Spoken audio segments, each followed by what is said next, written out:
all the buttons. All right, we are now recording. Okay, everybody, welcome and thanks for joining us tonight. This is Rugby. It's a collaboration between North Carolina Youth Rugby Union and Advantage Rugby Referees. Today is September 29th and part 3 of our This is Rugby series. I'm Amanda Cox and I'm joined tonight by Richard Every of Advantage Rugby Refs. Richard has an extensive background in referee management. Thanks for joining us, Richard. Thank you. It's a pleasure to be here, and it's been a great series to be part of. Thank you. So, before we get going into tonight's program, we just want to recap what we've done over the first 2 parts. So, in the first one, we covered values, the values of the game of rugby: integrity, passion, solidarity, discipline, respect. What do you need to play, which is cleats or boots, a mouthpiece, and kit. And of course, don't forget that you can get approved goggles to wear for those of you that wear glasses and do not wear contacts. The roots of the game came from 1823 from the UK, and it birthed American football and, to a lesser extent, basketball. We talked about the ground, the ball, and scoring. Tries 5 points, conversion 2, penalty goals and drop goals of 3 points. And we covered the basic laws: passing, tackling, scrum, and line out, and we'll go into a little bit more depth tonight. Okay, and then in part 2, just to summarize, we discussed the rugby variations. So 15s, which is a 15-player, 80-minute game. 7s, which is a 7-player, 14-minute game. 10s, which is 10 players and a 20-minute game. And then wheelchair rugby, which is 4 players and 32 minutes. We went on to discuss rugby around the world, and particularly in the USA. Remember, we've got the 6th most players in the world here, and we have the most successful wheelchair team. Our men's and women's 7s teams are the top 5 in the world. Playing rugby in the USA can lead to playing in World Cups, winning championships, and going on to the Olympics. And we talked about rugby 7s, which is the pathway to the Olympics if you're a rugby player. And finally, we touched on the scholarships that are available to collegiate players here in the US.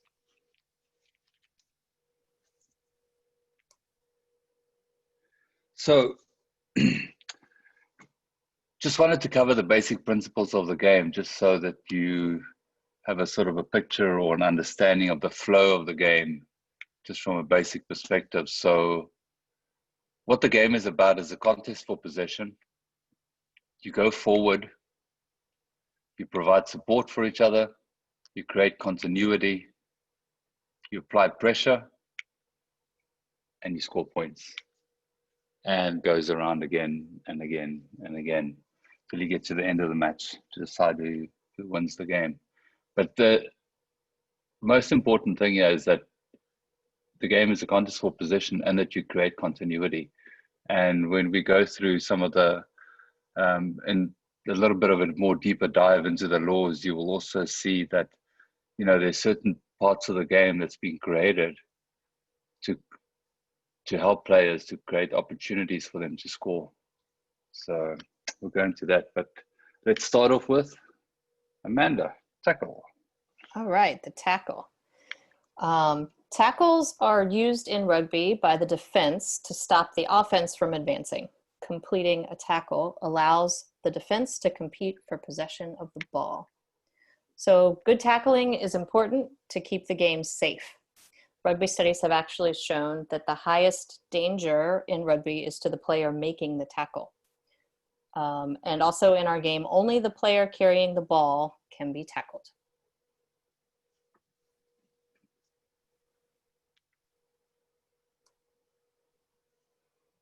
All right, so that was a great tackle. The player in gold was low. Here we got the player in red making the tackle. He's on top and his head is to the side.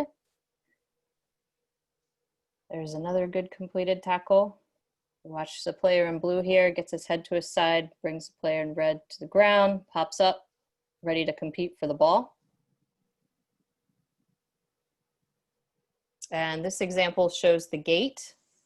So once the tackle is made, then the gate is the construct that shows us where players can join from.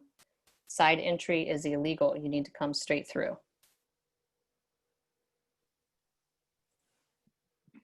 Excellent.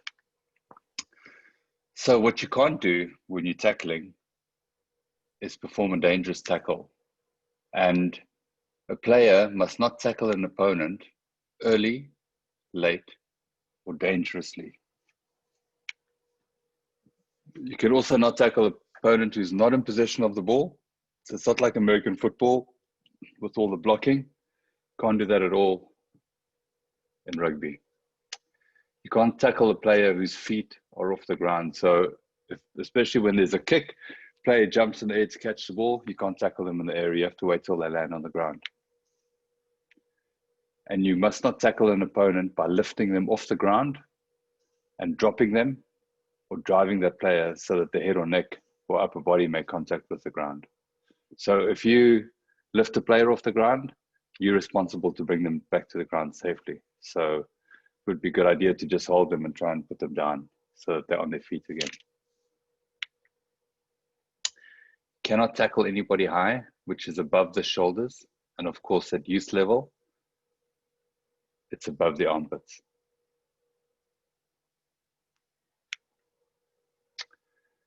And when you tackle, you have to wrap. So you can't hit them with the shoulder first and then pretend to wrap. You got to wrap simultaneously when you tackle a player. And that's what, in most part, makes a game a lot safer than a game like American football, for instance, you know, where players are just diving at each other's shoulders to the knees, that kind of thing. So if you wrap, it's safer for everybody.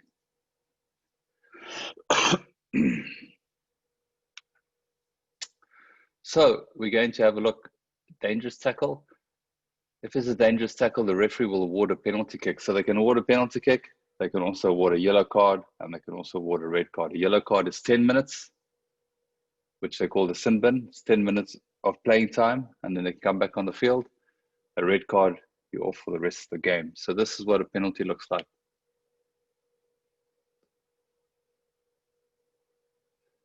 So the referee's arm, which is the referee's left arm, would be on the side of the team who is receiving the penalty. And we just clipped one of a signal for high tackle. So after the referee shows the penalty, the secondary signal would be the one on the left, which would be a high tackle for anything. Youth obviously above the armpits, other rugby above the shoulders.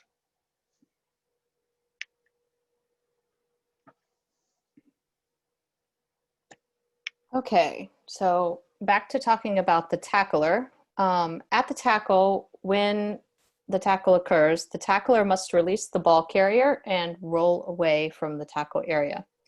They must get to their feet before playing the ball from their side of the gate. The tackled player must then release the ball. They can either place it or pass it. And a tackler who remains on their feet when the tackle is made is called the tackle assist player. This player must release the ball carrier and enter from their side of the gate. And then we're going to see some slides of that. These are examples where the tackler is a problem. One blue makes the tackle there and he stays right in front, blocking the white arriving players from going over. And then in this one, red makes the tackle 5, and then he stays on the wrong side of the ball and white can't clear the ball.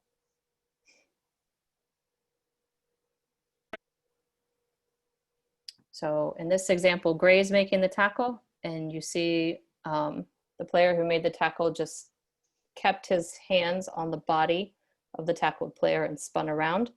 He actually has to release before he can play the ball. I think we get a replay of this one.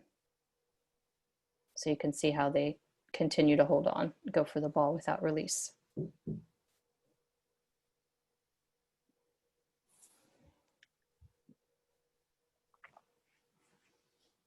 Okay, so in this example, the white ball carrier is tackled and gray releases and goes in to play the ball, but she can't because the white player on the ground doesn't release the ball.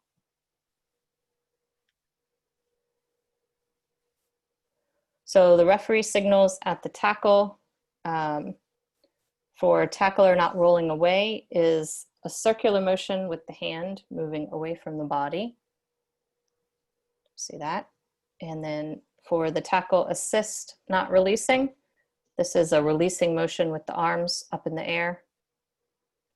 And then the signal for the ball carrier not releasing looks like you're pulling a ball back in towards yourself.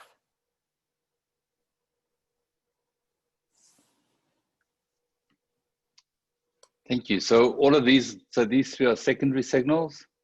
So the primary signal is the penalty signal that we showed in the beginning. Moving on to the ruck. This is a very exciting part of the game. So the purpose of a ruck is to allow players to compete for the ball, which is on the ground, and it often forms after a tackle. Actually, it hardly ever forms any other way. So it often forms after a tackle. To form a ruck, you need at least one player from each team on their feet in contact over the ball that is on the ground. And this is what it looks like. So this would be the ruck. As soon as these two players, the red player, the player in red and the player in yellow, are over the ball, bound on each other, a ruck is formed. And what that creates on the last line of feet on either side would be offside lines. So once those offside lines have been created, you have to be on your side of your goal side. All players that are not part of the ruck have to be onside. So you all have to push back behind that line. So here we can have an example of, if you see where the ruck forms, you can imagine where the last line of feet is for the white team, and you can see that they're all offside. They're all ahead of the line. So if you imagine that, you know, you look at, there's a line here, the line would be here, and they're all offside. They're all these white players on front of the, blaze and whites on front of the last line of feet. So they're all offside. And they are penalized by the referee.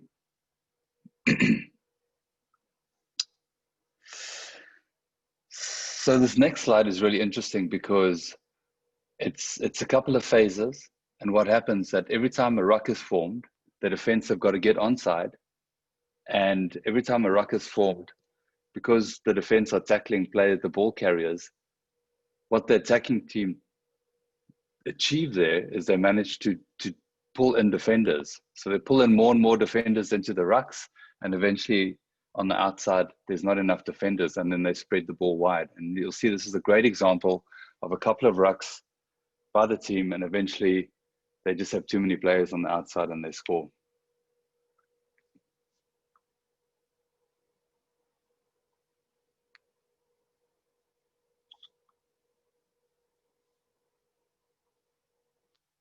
So then they form the first ruck.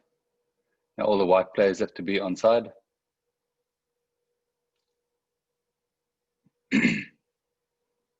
Another ruck. Pick and go, drag in more defenders.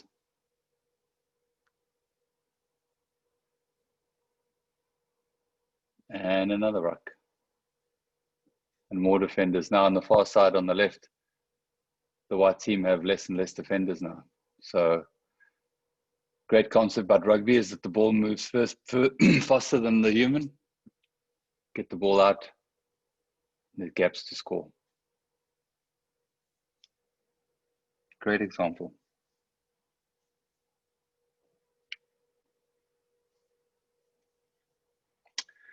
Right, onside and offside in general play. So the game is only played by players who are onside.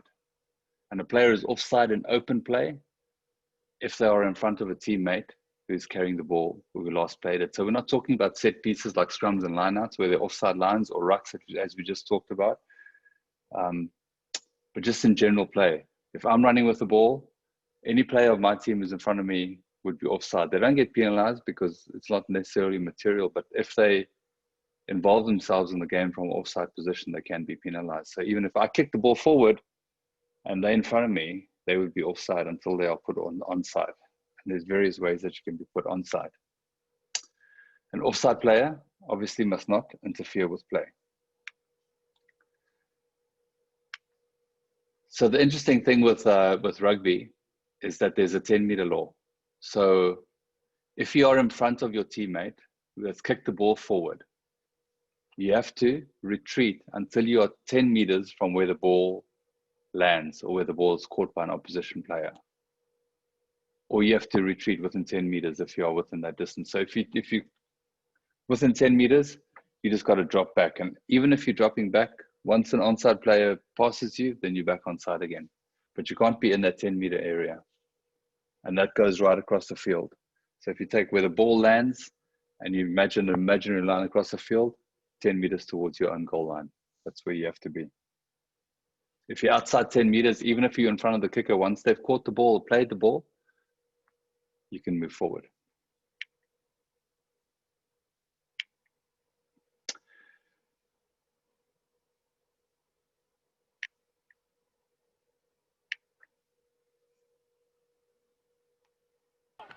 So here's an example, the blue team kick it. The referee even tells the blue team to Stop, wait. 17.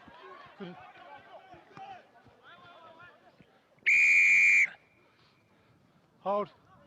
Offside. No. No mark here. Offside. All in front of the kicker. All in front.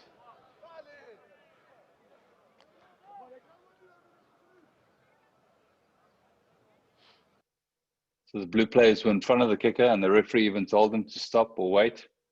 And they didn't, they continued to move forward.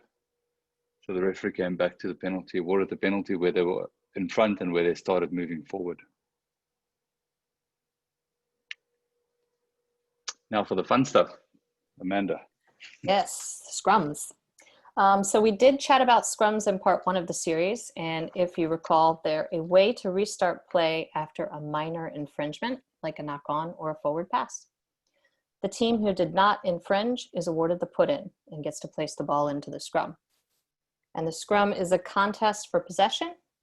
The team who puts the ball in has a slight advantage over the other team. Okay, so these are 2 videos of knock-ons, which when you have, there was one knock-on. When you have a knock-on, then you get a scrum. There's the other knock-on, so there'll be a white scrum. And there's the ref signal.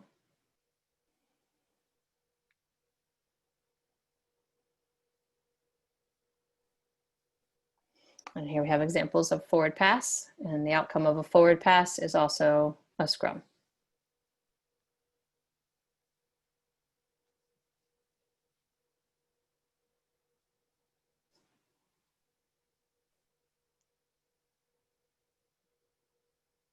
And this one's really forward.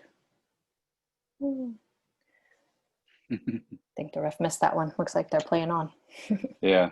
I mean, if the ref doesn't see it, it's not a forward play on. pass. It didn't happen.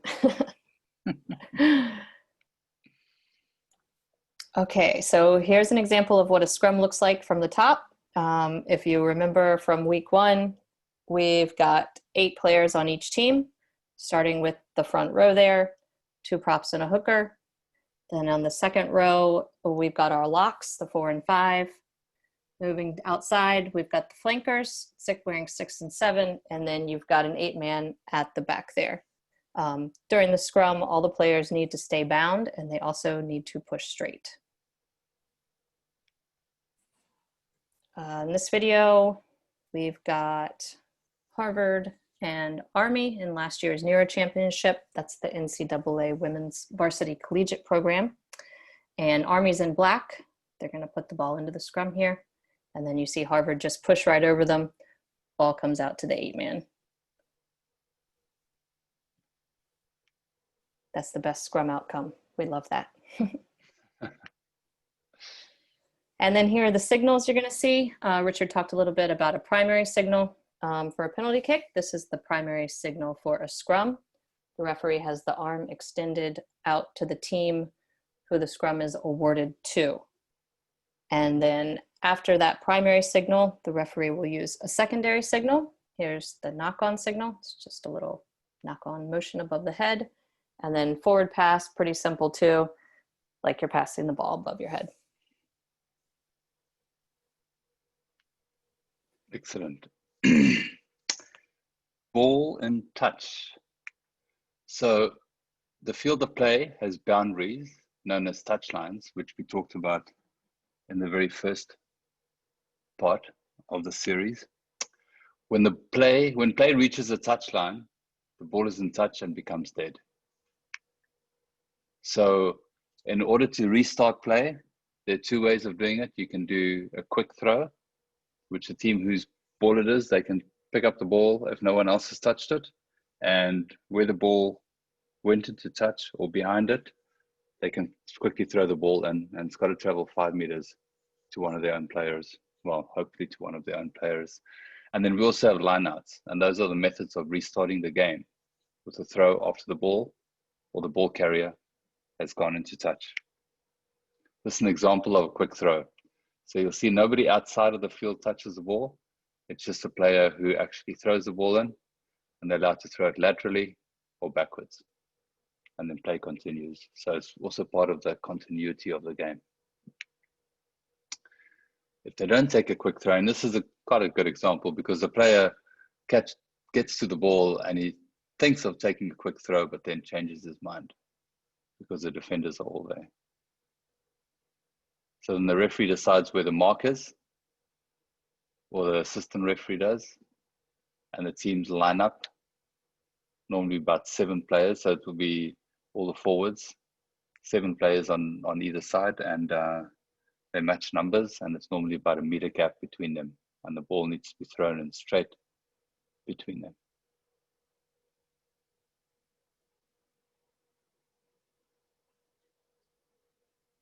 I just left this clip in because it's very exciting. So what happened there is that the white team knocked on, and the green team collected the ball again. Here's another example of a line out.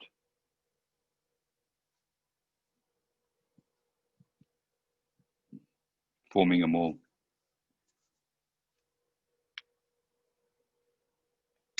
So here's a great example. So if a player is outside the field and the ball has crossed the line, if the player jumps and catches the ball and they land in the field of play, they can play on. So there was a lot of skill there. As long as even though the ball has crossed the line and gone sort of, you'd think out of bounds, if the player catches it and then lands inside the field of play, they can play on. So very athletic there.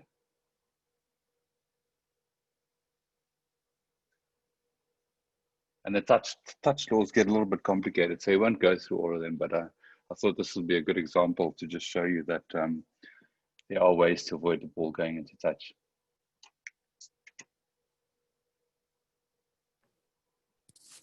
Okay, the maul.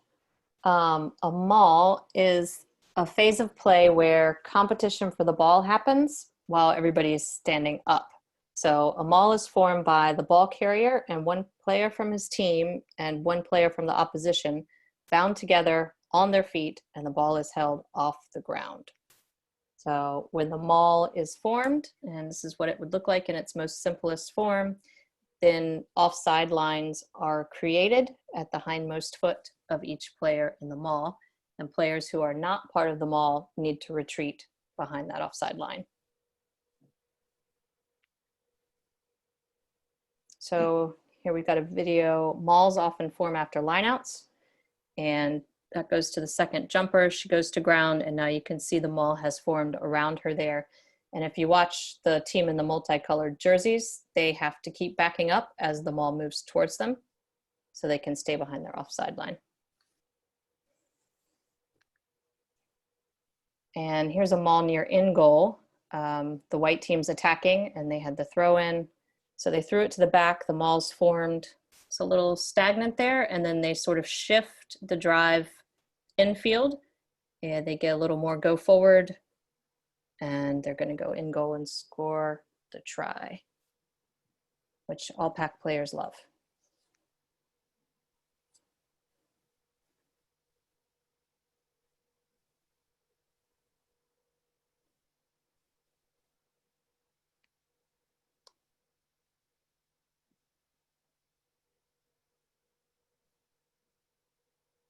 And just the replay there, you can see white surging forward and then get the ball over the line.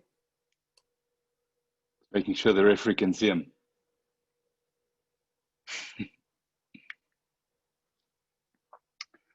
Right. So I think this is the last section that we're covering today, and it is called advantage. This is a real fun part of the game. It's probably the shortest law in the book. And basically, what it says is that if a team gains an advantage following an infringement by their opponents, the referee may allow play to continue in an effort to keep the game flowing. So that advantage may be tactical. The non-offending team is free to play the ball as they wish, and it may be territorial. So players move towards the offending team's dead ball line. So it could also be a combination of tactical and territorial. Advantage is played differently for scrum than what it is for penalty kick. So for penalty kick, because now you can have a penalty kick and you can kick the ball out of bounds or into touch and still throw the ball into the line out. That is a huge advantage that you can have of up to 50, maybe more meters.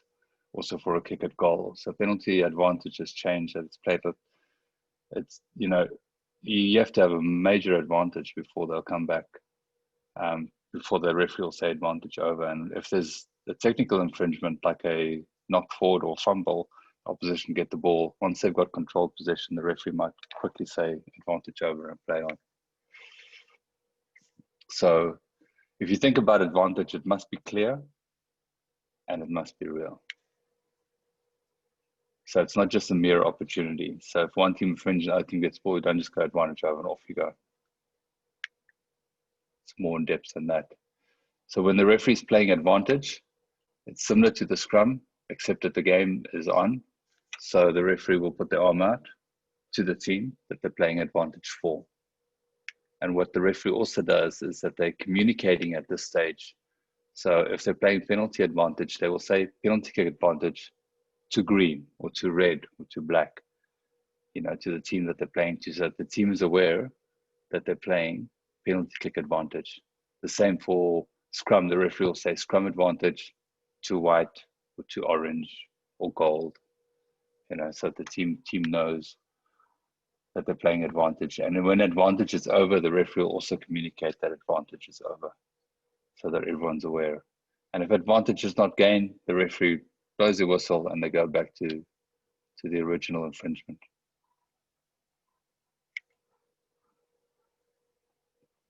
So here's an example of goal team infringing. So we talked about mauls. So you'll see eventually here with the maul, it sort of breaks up a little bit, and there's a goal players come around the side here of the maul. So they're entering on the side. And then so the referee puts his arm out for advantage. Eventually, you'll see there he puts his arm out for advantage. So he's playing penalty kick advantage. And then the number 9 blue manages to get through the gap and they go through and score. So it's advantage over and the try is awarded.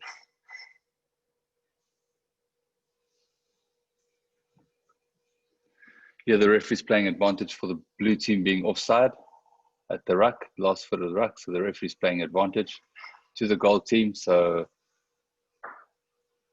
often when you're playing penalty kick advantage, the team might take a risk, like just kick the ball and hope that their player might be able to collect it and score. So what it also creates, it creates teams that they might take a little bit more risk because they know they're going to come back and get that penalty anyway. So here they kicked it directly out and the referee came back and awarded them the penalty. So this is scrum advantage. So you can see that the goal team, they actually fumble the ball forward, the red team gets it and they break immediately and the referee goes advantage over. So now they're not going to come back. And then eventually the red team fumble a little bit further on, but the referee already said advantage over from the orange fumble or knock on in the beginning. So now that the red knocked on, see that goes forward of orange. So the referee played advantage and red got advantage. They had controlled possession, but then eventually they lost the ball forward. Now because advantage is over, doesn't come back for a scrum to red, it'll be a scrum to orange.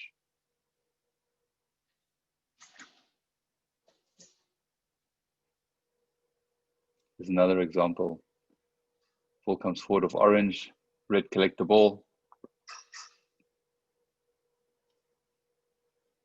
We've got controlled possession. The referee says advantage over.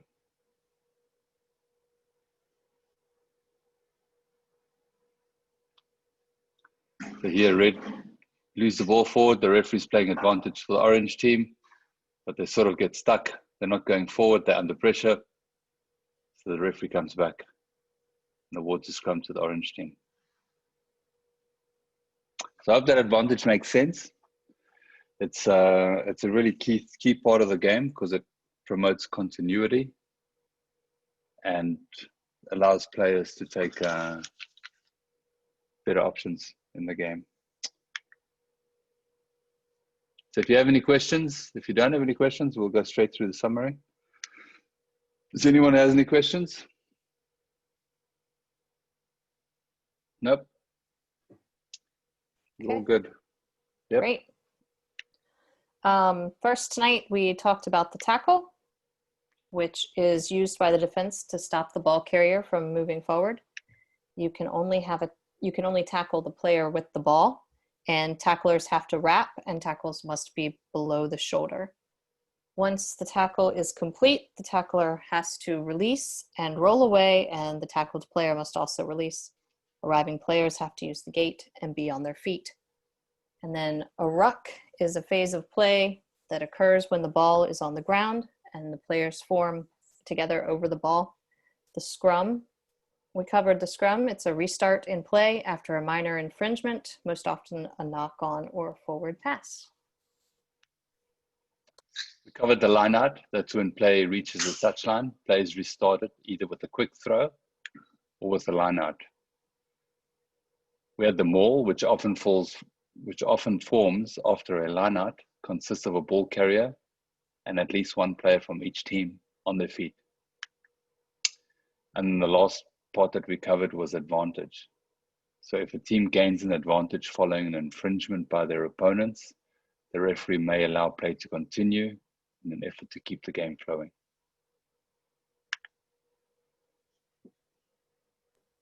All right, and that's it for today. Thanks so much to everybody for being here. Thank you so much, Richard, for putting this together for our union and helping us all learn a little bit more about rugby. Absolutely. Thank you, everybody. It was great. Thank you. Thanks. Bye now. Thank you.